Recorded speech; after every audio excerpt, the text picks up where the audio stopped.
പാലക്കാട് തൃത്താലയിൽ വധശ്രമ കേസിലെ പ്രതിയെ വീടിന്റെ മച്ചിൽ നിന്ന് പിടികൂടി. കപ്പൂർ കാഞ്ഞിരത്താണി സ്വദേശി സുൽത്താൻ റാഫിയാണ് പിടിയിലായത്. ഞാങ്ങാട്ടിരിയിൽ വെച്ച് യുവാക്കളെ മർദ്ദിച്ച സംഭവത്തിൽ വധശ്രമത്തിന് സുൽത്താൻ റാഫിക്കെതിരെ പോലീസ് കേസെടുത്തിരുന്നു. ആക്രമണത്തിന് പിന്നാലെ ഒളിവിൽ പോയ സുൽത്താൻ മച്ചിൽ ഒളിവിൽ കഴിയുകയായിരുന്നു.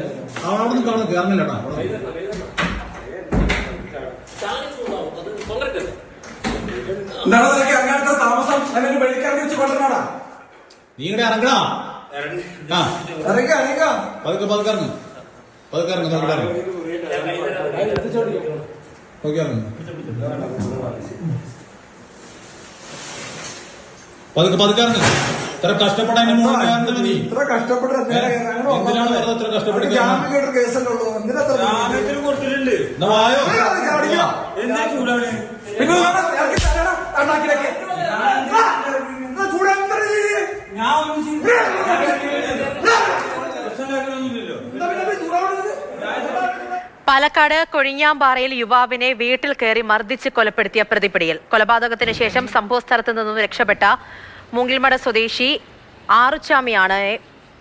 ആറുചാമിയാണ് പോലീസ് പിടികൂടിയത്. ഇന്നലെ രാത്രിയാണ് കൊഴിഞ്ഞാമ്പാറ കരമ്പറ്റ സ്വദേശി സന്തോഷിനെ ആറുചാമി വീട്ടിൽ കയറി അടിച്ചു കൊന്നത്. ഇടുക്കി രാജാക്കാട് മകന്റെ മർദ്ദനമേറ്റ് ചികിത്സയിലായിരുന്ന അച്ഛൻ മരിച്ചു. ആത്മാവസ്തി സ്വദേശി മധു ആണ് മരിച്ചത്. ഓഗസ്റ്റ് 14-നാണ് മകൻ സുധീഷ് മധുവിനെ ക്രൂരമായി മർദ്ദിച്ചത്. സുധീഷ് നിലവിൽ റിമാൻഡിലാണ്. കോഴിക്കോട് ഇരിങ്ങണ്ണൂരിൽ വിവാഹ വീട്ടിൽ നിന്ന് 10 പവൻ സ്വർണവും 6000 രൂപയും മോഷണം പോയി. ഇരിങ്ങണ്ണൂർ സ്വദേശി TP അബൂബക്കറിന്റെ വീട്ടിൽ നിന്നാണ് മോഷണം പോയത്.